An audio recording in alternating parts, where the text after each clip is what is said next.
welcome to the zoo. Why am I here?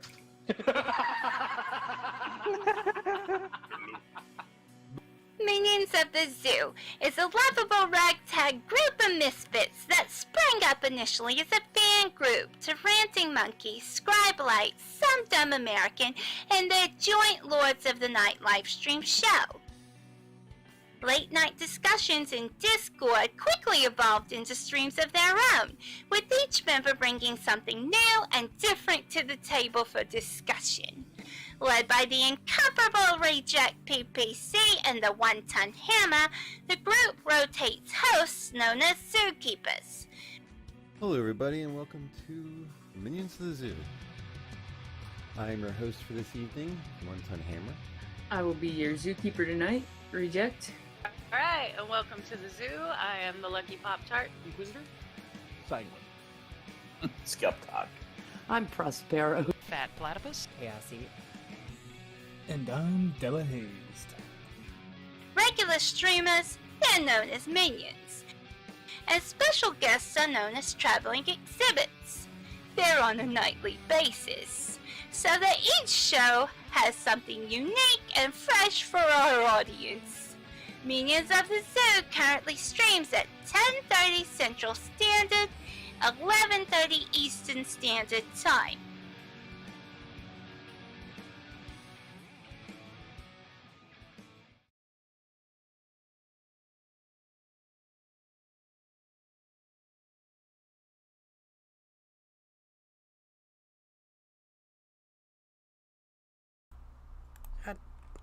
You know, all the time I forget to hit up the faucets.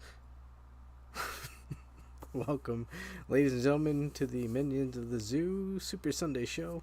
I'm your host, Mr. Adam, of Veggie Clan, the first. And with me, with me is Wandering Lisa. Hiya. And a Sanguine has appeared. Hello. Yes, I jumped in without saying a goddamn word. Wow, like a ninja. Exactly. That was surprising. Well, welcome. Yep. It is Sunday, and I hope the both of yous is having a good evening. And how are y'all doing this evening?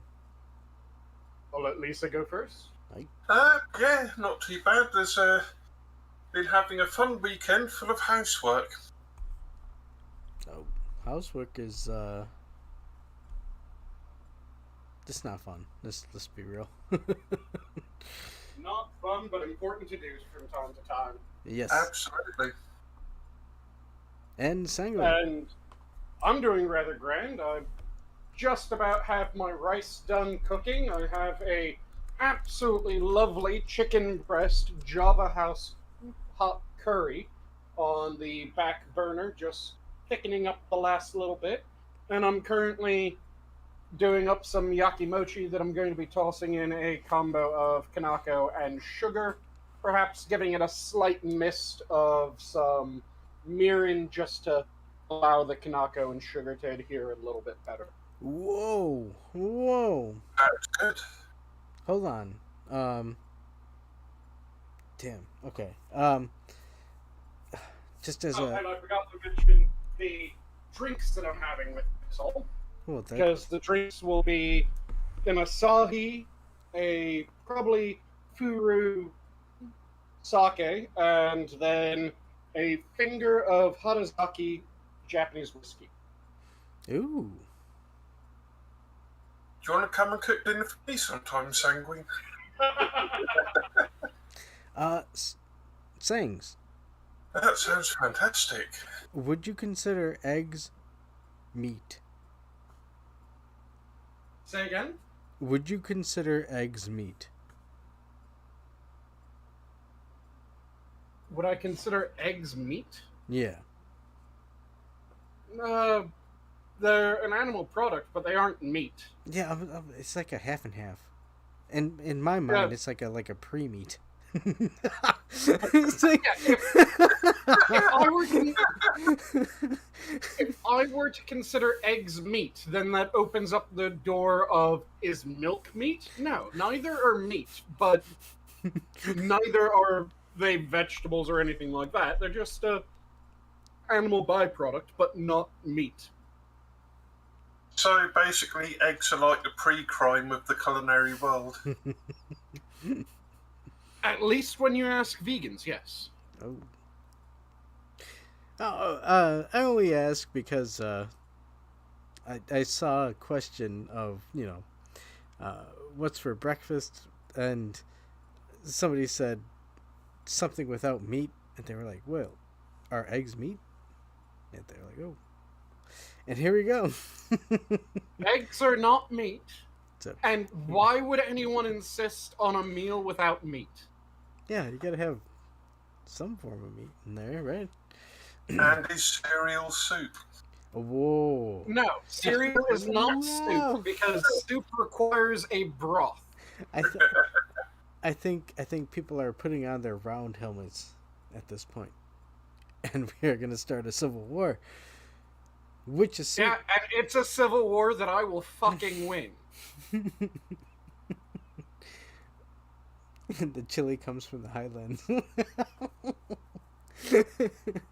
Oh, or from the plateaus. Shit. Well, we're off to a good start. My men will not run down the hill just because you feign a retreat. Well, Sanguine, hold on. Check it out. If you would look to the screen, so the chili is the red. And we're gonna be going after the blue. No, that's that's Advanced Wars. Okay, yeah. Let me refocus. Shell the ever-living shit out of your opponent. Well, this game was supposed to. Well, there was. Okay, let me. All right. Adam, as a Sunday show, I like to talk about video games, right? Yep. And I had a couple of topics that came to mind, and showing this is type of thumb to the teeth, right? What is that, a Shakespeare thing, right? Thumb to the nose. Yeah. I'm Thumb showing. my nose at you, sir. Yeah. There you go. You showing it through me, sir? No. Well, I do, sir. But I do it, and I'm saying it because the game. Oh, okay.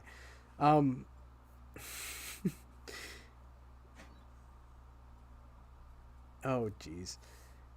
All right. So I had topics that we're gonna talk about. We have this. That's gonna be a nice little forte, but yeah. So what I wanted to start off with is plot and story in terms of video games. I ran across a Twitter topic earlier in the week about Doom 3. Have you either of you played Doom 3? I have not. I think I've played it a little bit. Yeah, it was pretty much like a goofy, like Doom 3 was kind of a reimagining of the original Doom, failing, which essentially is just a portal for hell opening up and a lot of these demons coming in, and then you're the guy that does that. Even in Doom 2016, it's essentially the same type of thing, but the tweet in terms that I was going at was that it's one of those age old, there's always politics in the games, there's always politics in the stories, and it's not. There's a difference between the politics and the story, as opposed to what's driving the integral plot, what you're doing. And I think that's where a lot of people get confused on both ends. Um, Mm-hmm. with politics in terms of, oh shit, we don't want woke stuff. It's like, well, yeah, but you still gotta have your, story leads. But at the opposite end, it's like, oh, but we need to tell people that drilling into a earth and taking their resources is bad. Well, sure, but you don't have to fucking put it in their faces. You gotta have a balance in between it. And The thing that I've always had when it comes to get the politics out of my media is not so much get politics out of my media as make the politics in the media justified in the media. Don't make the media justified by the politics. So, if you want to have a story about how slavery's bad, you can have that story. You can have that story very easily. You do that by having a world where there's slavery and you examine what that's like in that world.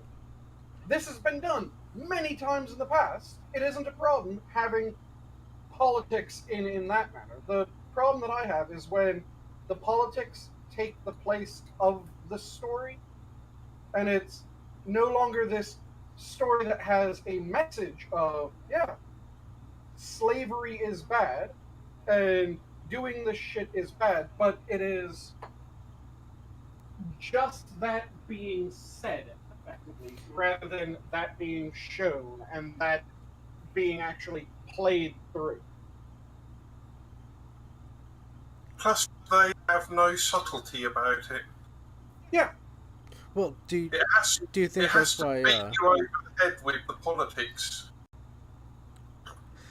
Like I said, the world has to make the politics make sense with its inclusion of it.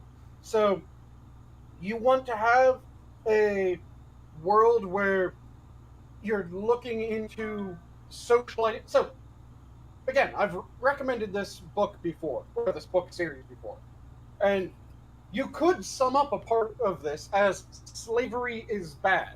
It's the Stormlight Archive series. Absolutely fantastic series. I highly recommend it, and I've highly recommended it I don't know how many fucking times. One of the main characters is made a slave at one point. And absolutely horrendous shit happens to them. But the entire time, it is justified in the world. It makes sense that it's happening in this world.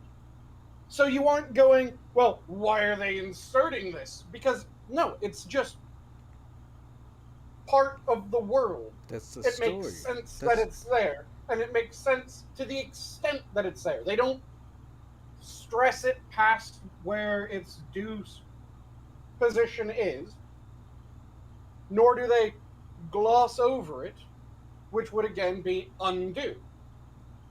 They treat it in the proper manner given the story. And the other important thing is don't go screaming racist at people if they don't like it. Exactly. If you're Oh, and don't cast and- stones, right? Oh, sorry. oh, you first. No, go ahead. Another book series that I rather enjoy, that, again, part of the story could be summed up uncharitably as dude's gay living with shame due to it. Whoa, are you talking about But- monkeypox? Because we can't talk about monkeypox. I am not, because this guy is monogamously gay, rather than going to gay orgies in the middle of a German forest or going to one of the various Pride events where there were orgies of up to 96 people. But, But does it have to be I'm in a talking German about- forest? oh yeah, you didn't hear about that part? No, it's we can talk Pretty about much that after all the show. of the pretty much all of the early diagnoses were traced back to one event in a German forest, which was effectively a massive gay orgy. Oh, fucking hell.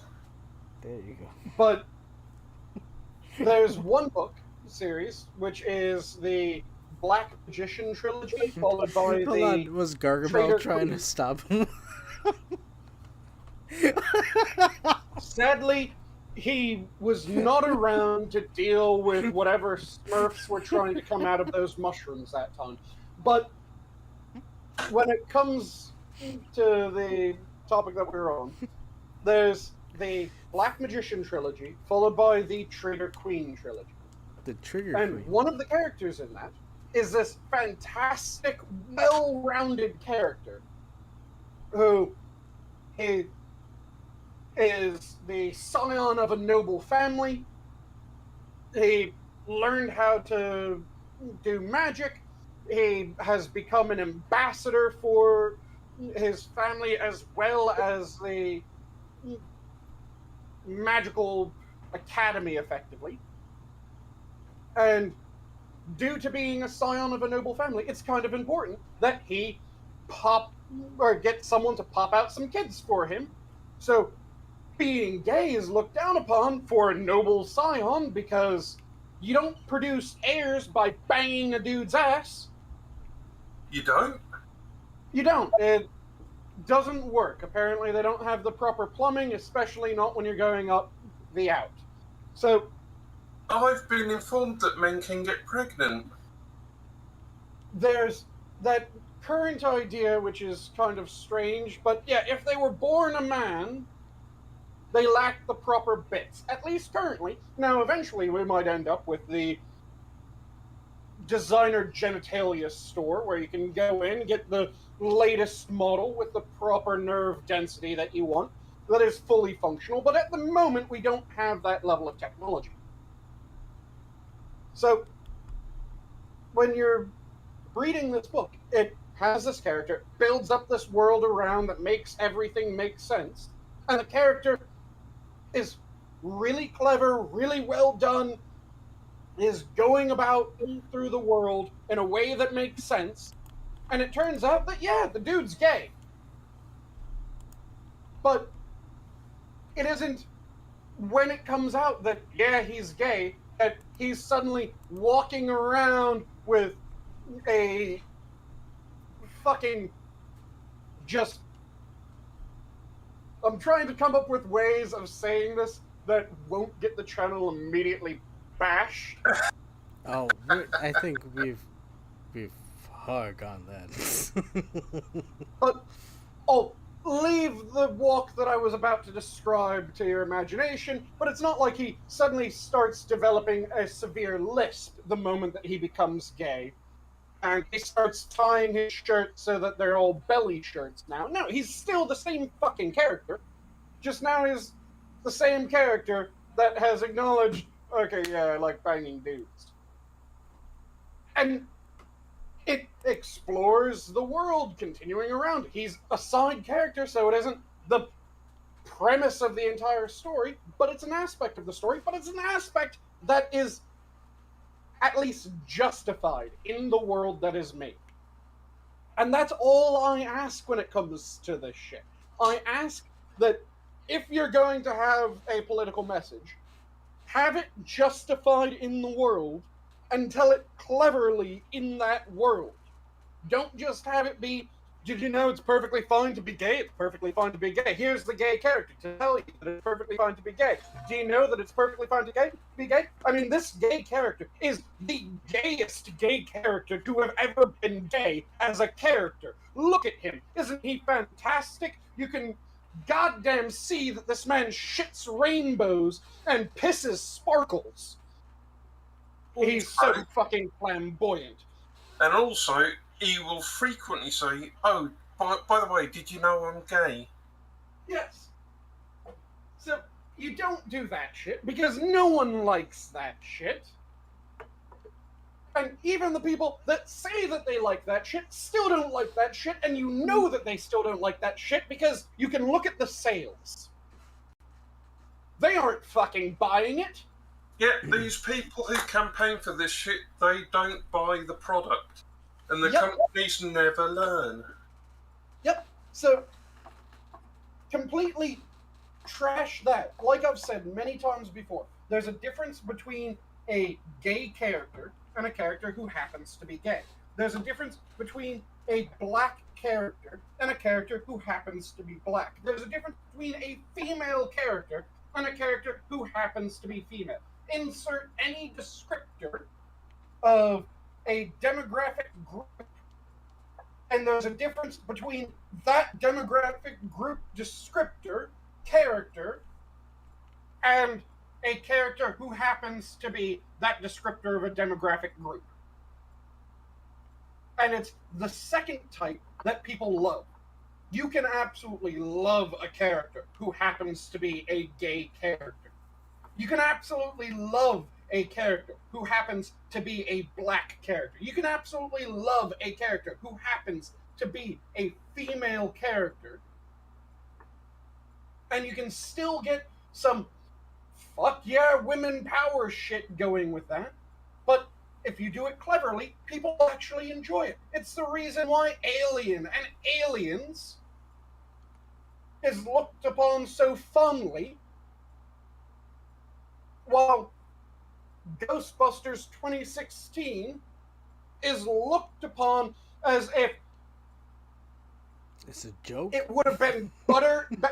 It would have been better if its mother had swallowed it. Ooh. Every time there's a movie with a strong female lead, they always say, "Oh, this is the first movie with a strong female lead," ignoring all of the previous ones, including one that was out 2 years previously. Yeah. And a really good example of a character who is a really good character that happens to be female, and it's a central part of the story that she happens to be female, versus a character that it is entirely about the fact that she's female. And did you know that she's female? She has tits and everything. Is a movie and its live action remake. Mulan, the original animated, versus Mulan, the live action.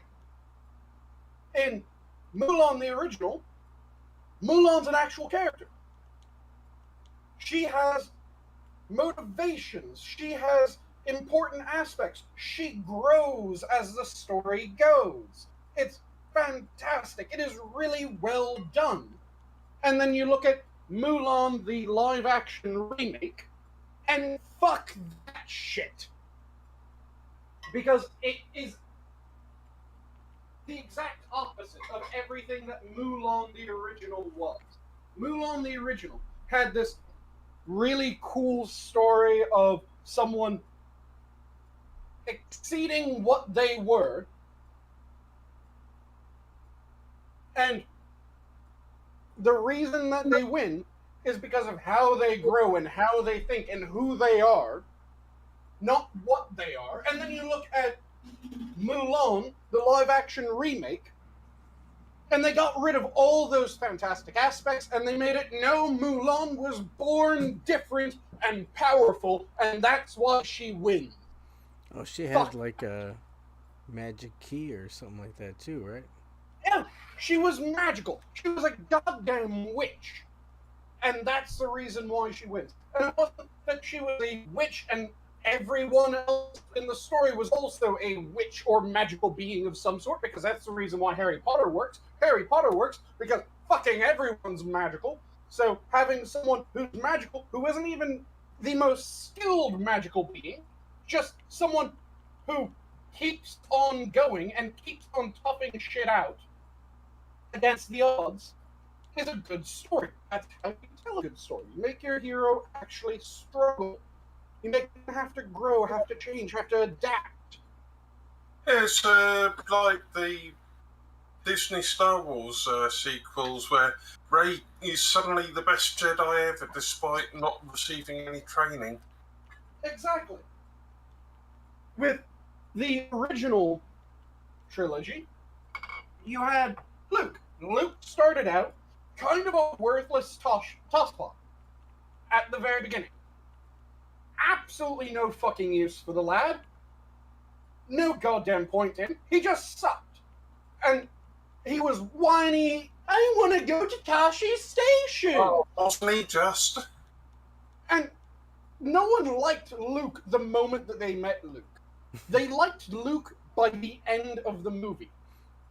Yeah, he was Because whiny he's in the turning. beginning. Yeah. yeah, he went from the I want to go to Tashi's station. Do I have to work at the moisture farm? Come on, let me take the speeder. Tashi, no, fuck him.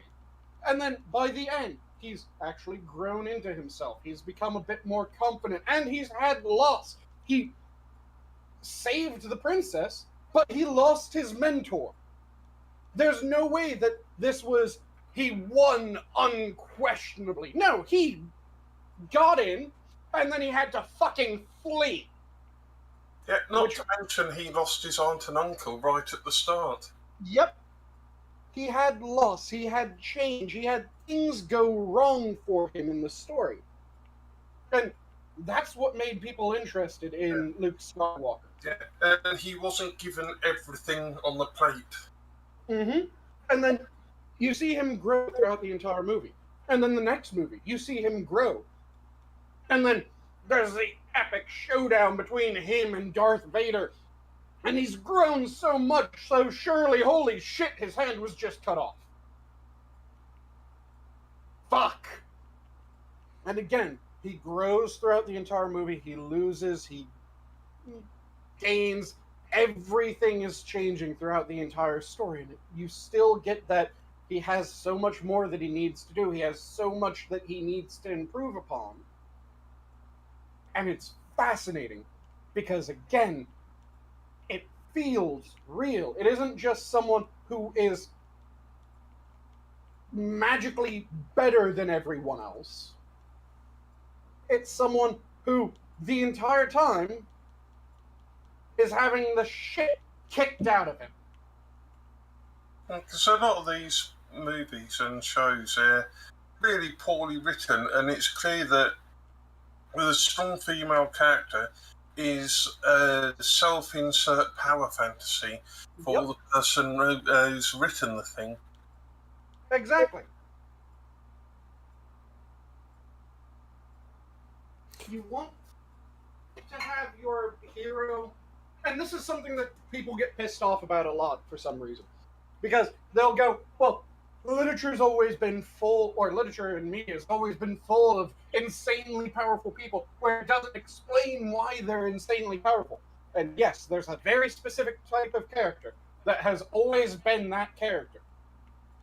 The thing is that that has never been the hero. The person that is always just ridiculously strong without any explanation, and they're able to do everything perfectly. The one type of character that gets that routinely is the villain. Yeah. Because a villain that has no flaws, a villain that just is an absolute fucking force of nature, is fascinating. And it makes the story better, because now your hero has something even more imposing to fight against. And boy, do the Wokies love a good villain. Yeah, and when it comes down to it, another thing that is crucial when it comes to the story is if you do have a hero that is ridiculously powerful, I've used this example before, and I'm going to continue using this example. You have a good way of writing it, and you have a really bad way of writing it. Good way of writing it is old school Superman animated series. Bad way of writing it is current Superman. Because old school Superman, it was never, well, this villain is just so ridiculously strong. How the hell is Superman ever going to beat them with his fists? Because you're going, it's fucking Superman. He'll punch them harder. Yeah. That's all he had to do. Yeah, the way that Superman was able to be interesting, despite being obscenely powerful and just seemingly generating new superpowers on the fly, including goddamn Great Wall rebuilding vision. Which, how fucking weird of a power is that? Yes, He was able. didn't he once have the ability to create a smaller version of himself? Yes, he's had all kinds of weird fucking powers that just pop out of fucking nowhere.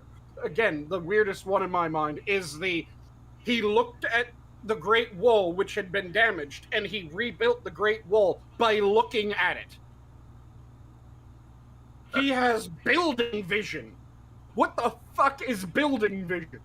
But he had it. So, you don't get an interesting Superman story from, oh my god, there's this big bad that's really strong, how will he ever manage it? You get a really interesting Superman story from making Superman have to think through a difficult moral question. Because Superman, he's strong. Physical threats aren't really a threat to him. But a moral question? Something that could make Superman evil if he chooses the wrong way? Something that will twist who his view of himself is? Oh, that's fucking terrifying. Kind of had like what they did with Injustice. Yeah. Whoa, hold And on. What that's did you say? where Injustice? Where it had Superman as the villain. Yeah. Hold on now. Hold on. Because we are at halfway point. I don't think I'm going to be able to beat this battle. Well, okay, let me try. Continue. I'm sorry. And, by the way, hello, Eve. You've been muted, but I've noticed that you've been in here since you joined. Evie, how's it going? Bro, you were on a roll. I was not going to interrupt you. Yep, Not at I'm all. still going to be on a roll. Just I figured there was a slight lull. I should be polite and say hello. Hello. When you look at old school Superman, they did this really well. Because who was Superman's primary adversary? Lex Luthor. Or Lex Luthor. is he?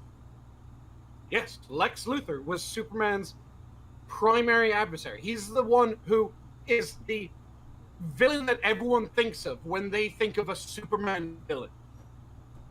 Because Luthor was not stronger than Superman by any stretch of the imagination, because fucking no one is stronger than Superman. That's kind of the defining feature of Superman. Luthor was the primary villain because Luthor could make Superman question himself. Luthor could make Superman have to answer difficult questions. Would it be just for Superman, in order to deal with Luthor and not have to have him fuck things up for everyone else, would it be just for him to kill Luthor? That fucks with him. Would it ever be just for him to kill someone that he has the ability to easily subdue? That's a fucked question for him. Because he knows that if he doesn't deal with them permanently, they're going to continue causing problems. But can you justify murdering someone? Because he can always just subdue them again. He can always just take them down without any danger to himself. So it would be difficult to say that he was doing it because he was afraid or anything like that. No. It is it ever just to kill someone that you have a unquestionable ability to subdue and take care of? Well, One of the best episodes. Couldn't you apply that to like Batman or The Flash? You know, The Flash leaves somebody mangled in an alleyway, and we're supposed to accept it as is. You do have to ask that, but the thing is that the Flash, as powerful as he is, there's still ways that you can kill the Flash. And boy, has the Flash fucked up a lot of times. Yep. And Batman, you can kill Batman as easily as any person alive. The only thing that saves Batman is his skills and his ability to think through things. And really, the main thing that saves Batman is most of his villains don't want to kill Batman, they want to break him. The Joker's had many opportunities to kill Batman. He doesn't want to. He wants to warp Batman. He wants to break Batman. He wants to take everything that is good and noble about Batman and turn it into its darkest shadow. That's what makes the Batman story so fascinating. I forget which alternative timeline / movie or whatever it was, one of the animated movies, where they captured Batman and they have him tied up and Joker's sitting there taunting him and like he's got like a Scarecrow with him or something. Mm-hmm. And Scarecrow reaches up and decides, I'm going to pull his mask off, and yanks his mask off. And they're like, oh my god, it's Bruce Wayne. And the Joker loses his shit and just starts clobbering Scarecrow. And he's like, why did you do that? He said, I wanted to. I could have done that any time in the last, 10 years. I could have done that. But I chose not to. Because now, when I look at him, all I see is this prissy little playboy. I wanted Batman. I wanted to break Batman. Yep. And that was the whole, argument that he made there. I'm like, yeah, that's the whole thing about the Joker. The Joker is not trying to kill Batman. The Joker's trying to break Batman. And most of the other villains are trying to break Batman in one way or another. Very few of them are just like, fucking kill him. That's what makes those stories so interesting, because it is honestly Batman, more to be like, fucking kill him. Yeah, more people should be going, just fucking kill him. But that's kind of why his villains are how they are. Because each of them has a justification for why they are more, I want to break this man. The Joker wants to break him because the Joker is an agent of chaos. So, someone as orderly and thought out and just good as Batman is, fucks with him. Yeah, it's the Riddler wants to be the most intelligent person. So someone as clever and as capable as Batman fucks with him. And he can't just kill them, because if he just kills Batman, then he's admitting that Batman was so smart that he couldn't outwit him. It would be admitting defeat.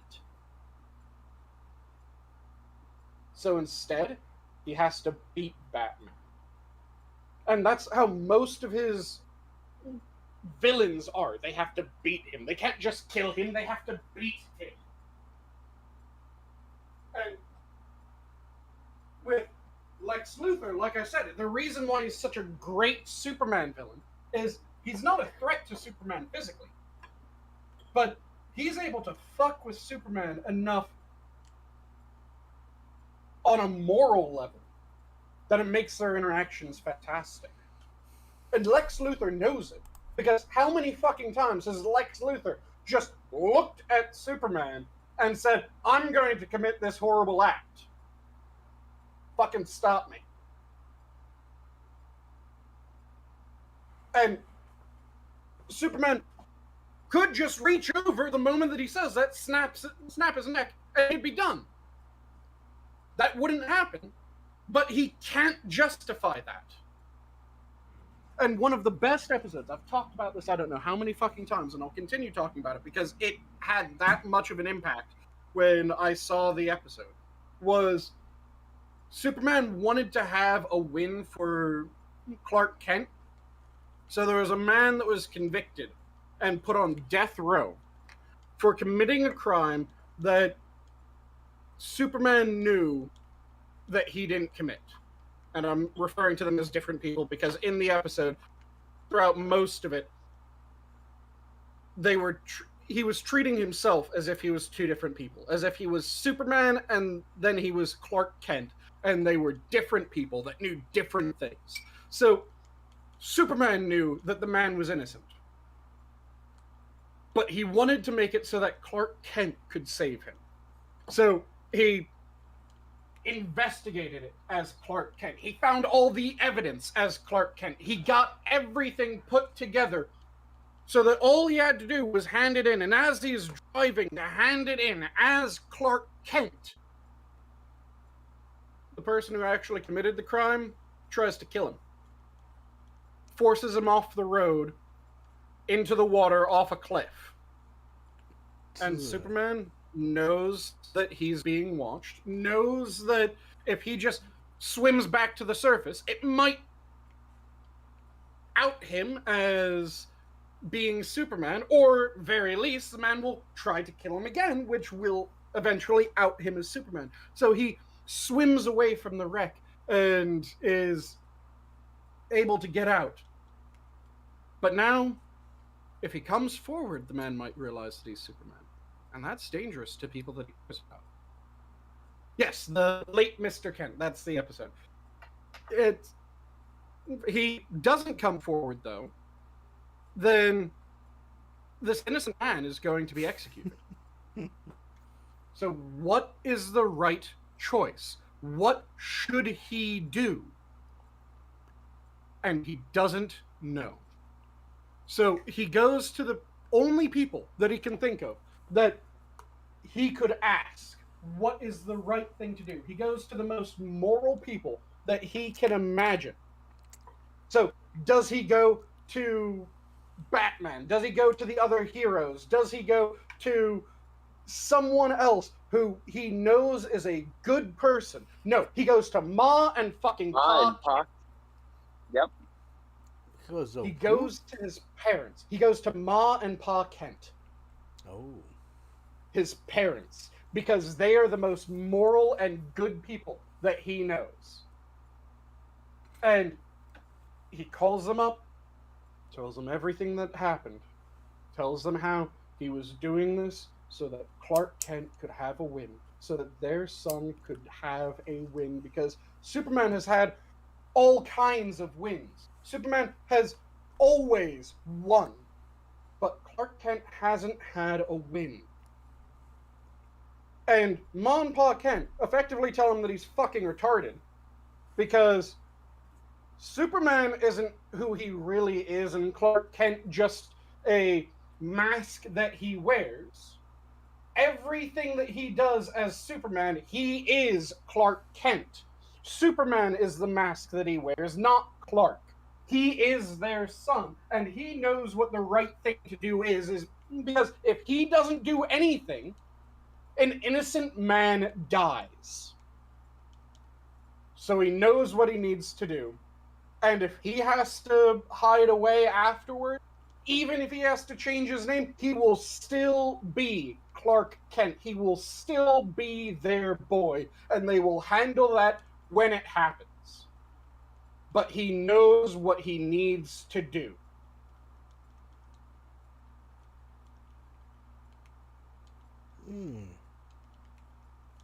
And that's character, isn't it?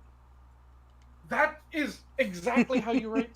That is his character. That's the important thing about Superman, which is why it pisses me off how Superman's written, especially in the new movie. But look, Superman's just a mantle. You know, all you have to do is put a red cape on him, and it's the same guy. All the stuff you said, that's his happenstance. Beat you up after. Yeah. But yeah, my ass being, yeah. That's the important part about Superman. That's what makes Superman Superman.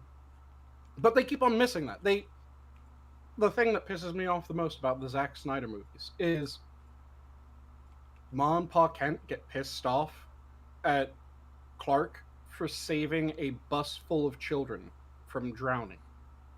Because it could have exposed him. What part of the late Mr. Kent that I just described does that sound like anything that would even cross the mind of Ma and Pa Kent? Oh yeah. Right before he said, "Don't do anything." Ma and Pa Kent would have been enraged if they had found out that Clark Kent could have saved a bus full of children, but was too scared that he would expose his powers, that he would expose who he was to do anything. They would have been enraged.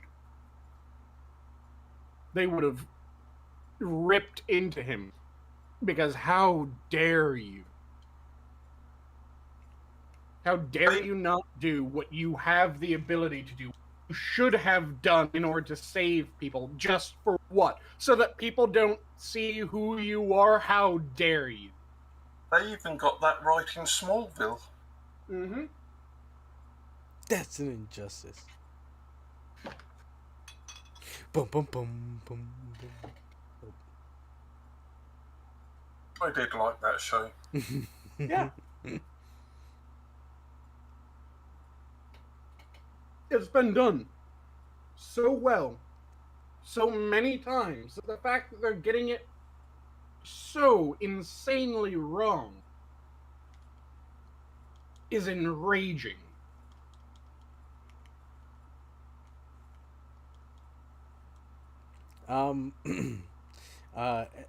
As we have a little break, I'd like to remind everybody that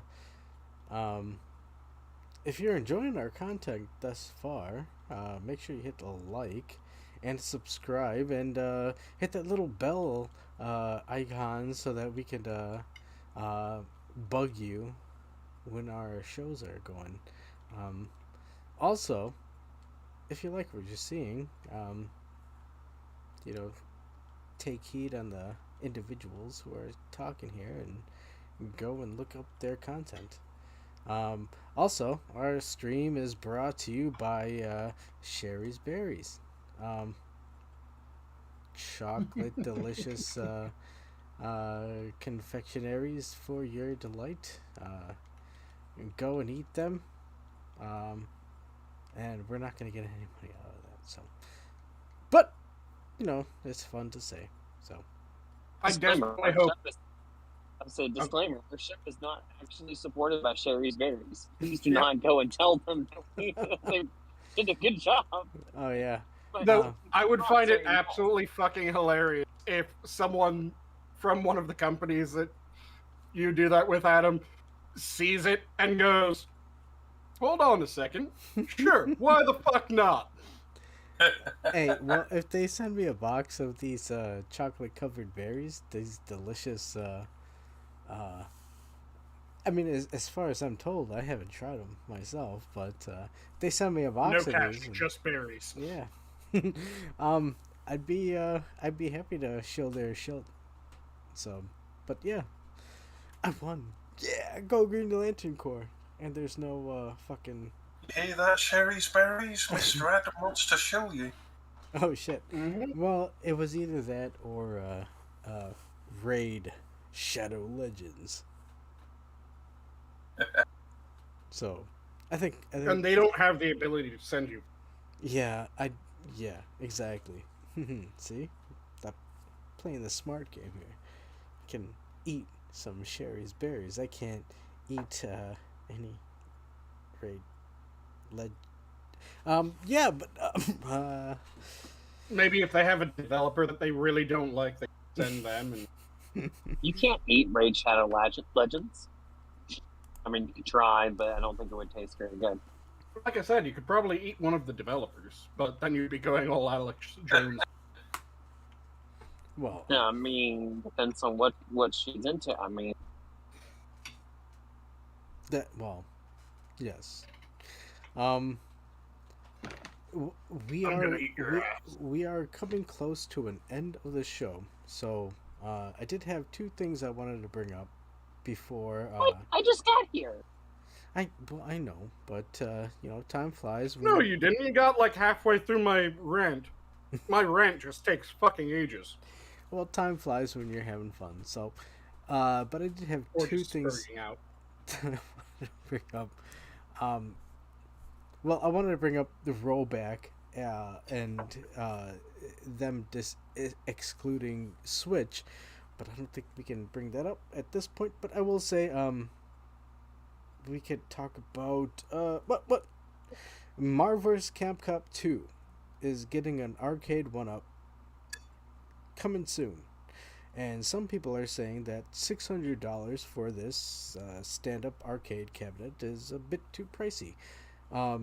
Me, personally, I would say it's appropriate. It's not only the cabinet, but you're getting also a bunch of different games that come along with it and online functionalities. So I would say it's fairly priced. But Also, how much are a normal arcade cabinet? Because well, I think they're more expensive than that a good chunk of the time, aren't they? That's if Quiz were here. I'm pretty sure he has his connections where he would be like, hold on, let me check. No, I found this cabinet. But sometimes those come with caveats, like the speakers aren't working or the marquee is busted, or like there's some work that needs to be put into it. With this, like, I know it's pricey. It is pricey. $600 is a steep price. It's a game console. Yeah. But at the end of the day, I mean, if we're talking about like statuesque or Gavion type fucking things, like, yeah, okay, I'd pay $600 for this, because again, it does have a bunch of different games in it, does have online activity, and it's working right out the bat, Mm-hmm. You set it up and you don't have to get a new CRT monitor, you don't have to fix up the board. It's all working. But And it isn't a leather bag that isn't the what? 76 referenced. A leather bag that isn't actually. Fallout 76 had their. You can get a leather bag. Oh, that one, yeah, and it turned out to be this horrible quality thing. It was cheap pleather. Pleather's bad enough, but it was cheap pleather. Hold on. You said Fallout 76? That's with like Fallout Boy, right? Slightly different, though there are still things that have random deer horns. Well, either way, any of that, I have never played. That was another thing I wanted to talk about in terms of graphics, because I see a lot of people talking about Last of Us compared to the newest Pokemon demo. Even in that game looks goofy. Nintendo, you gotta stop doing the map is just a donut and you're gonna go fucking exploring all around it. It's weird. But yeah, no, I think oh shit. Bum bum ba I think I'm sorry. that's okay. Just one ripped its way out of me. Oh. But yeah, a $600 arcade cabinet doesn't sound that ridiculous to me. And Capcom, I don't think has a reputation of not producing what they say. No, So, Capcom has been doing pretty good, and I'm Yeah. thoroughly excited for Street Fighter 6. I know a lot of people are ho-humming them, but it looks really nice. It looks really fucking nice, and I really want to pick up. That's where I'm like, shit. Do I want to get a a PS5 or do I want to get an Xbox, whatever the fuck they're calling it now, to go along with it. I think probably the Xbox only because they're probably going to get a GoldenEye remake. I mean, hopefully Switch too, but shit. Switch ain't getting a lot. But What is the Xbox now? Is it the Xbone X now? that's the Xbox Tower, I guess. I don't know what the fuck they call it now. I remember one of them was really stupid because it was like the Xbox One X.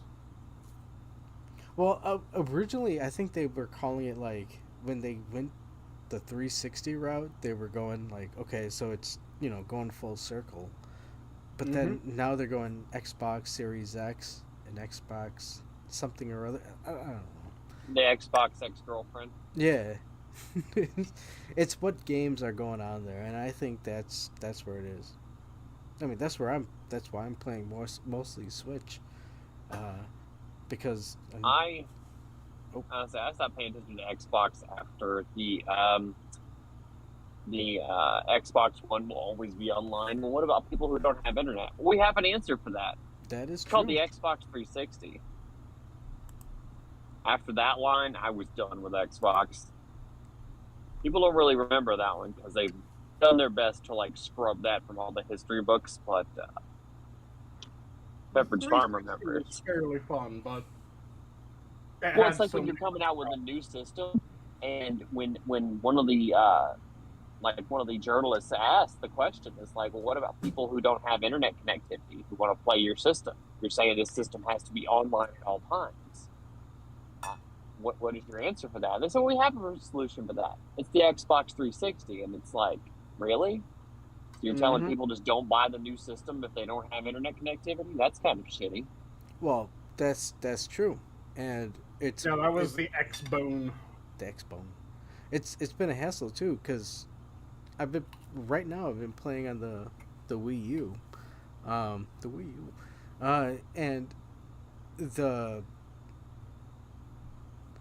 the network connection has been shoddy, so I've been scrambling to try and get as much downloaded as I can before they shut off the servers. But yeah, it's one of those things where it's not like these old techs where they have the online only, digital only type of shit.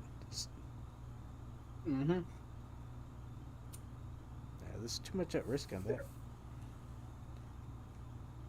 All it takes is you saying something that they don't like you saying. Suddenly you don't have any games. Yeah, sometimes I do question whether I should have put all of my my digital eggs, as it were, in one basket and should have kept with having physical copies.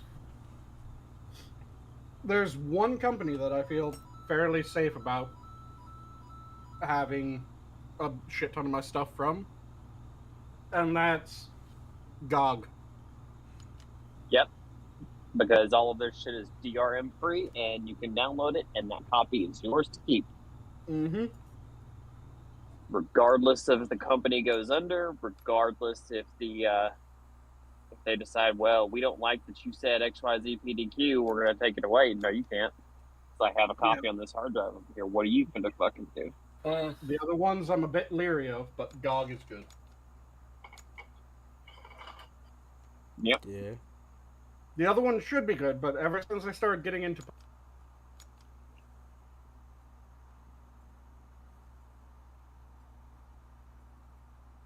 and deciding if you were a bit too mean in a online VC. In the what? A few of them have decided that if you're a bit too mean in one of their online VCs for a game, then they'll ban you entirely. Oh wait, hold Like, on. what was I it? know. The Epic, if you're too mean in Fortnite, has banned people. Where do you I find, know where do you Epic's real find bad these about guys? that kind of stuff. And I know that individual game developers have done that kind of thing, but Steam, I've actually been kind of proud of with the whole look. You can put whatever game you want on our platform as long as it's not illegal or obviously trying to scam people. And it's like, huh? Yeah, Steam Okay. has been good.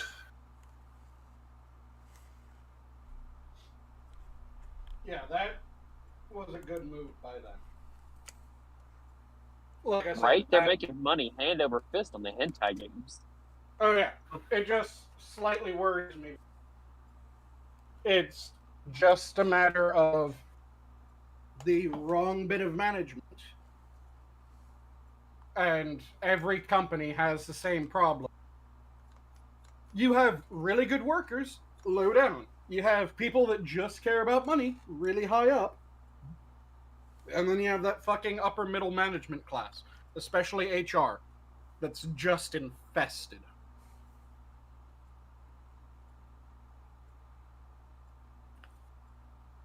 Because that's where all the stupid shit comes from, that upper middle management HR. Yep. Oh, asshole. Oh, sorry.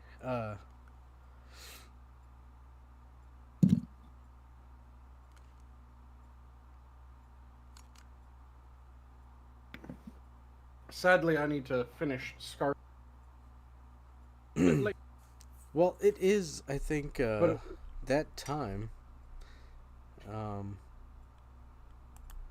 time has come. The time is nigh. There you go. Somebody writing The their seals are motorcycle. opening and the 4 horsemen are upon us. Boom, boom. I think we're hitting the end of the night, and we're gonna be closing off the zoo. Let me boop boop boop boop boop boop. I call war. There you go. I want to thank all of you for joining this show this evening. I had a lot of fun. I think we had a lot of laughs and gaffs. Anybody? So which one of you is Discord and which one of you is Pestilence? I am not Pestilence. So You you'll are. be Discord and Adam's Pestilence? You are derailing the closing of the show, Sanguine. Can I be the? Yes, after I said that I need to head out. Can I be the guy that plays Battleship? I think I'd be. Yeah, I'd probably lose on that too. You sank on my battleship. I've already claimed death. I get to be the one who does Battleship against Bill and Ted.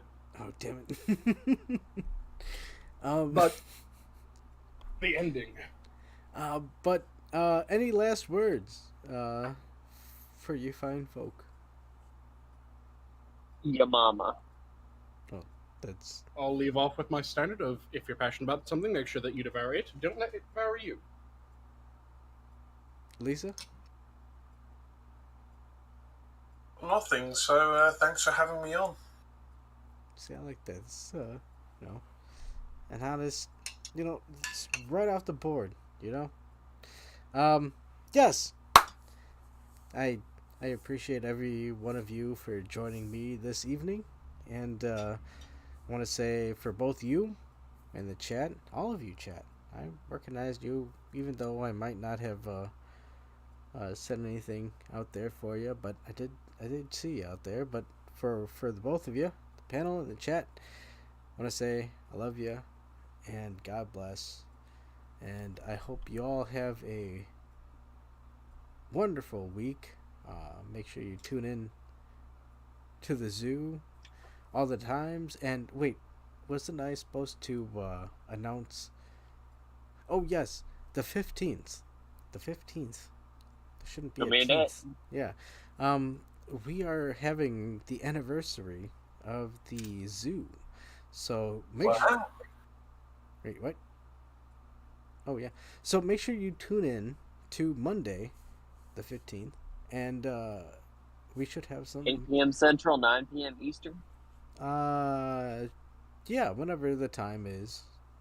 Awesome. 8 p.m. Central, 9 p.m. Eastern. We are doing our big blowout anniversary special because it is our 5th anniversary on the Minions. So Thank you. And it'll Eve. probably be about 2 or 3 a.m. GMT. I mean, you could hang out and watch the YouTube channel from the morning on end. But yeah, specifically that time. The 15th, we're going to be having the anniversary. Now, specifically, it would be 6. Yes. Yes. But yeah. But that's it for this evening. I hope you all have a great night. And the zoo is closed. Have a good night. Night, Good night, all. night, everyone.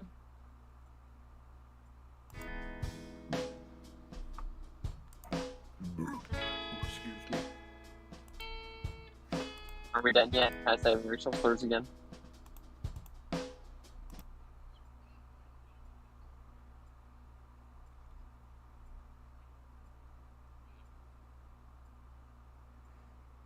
One second.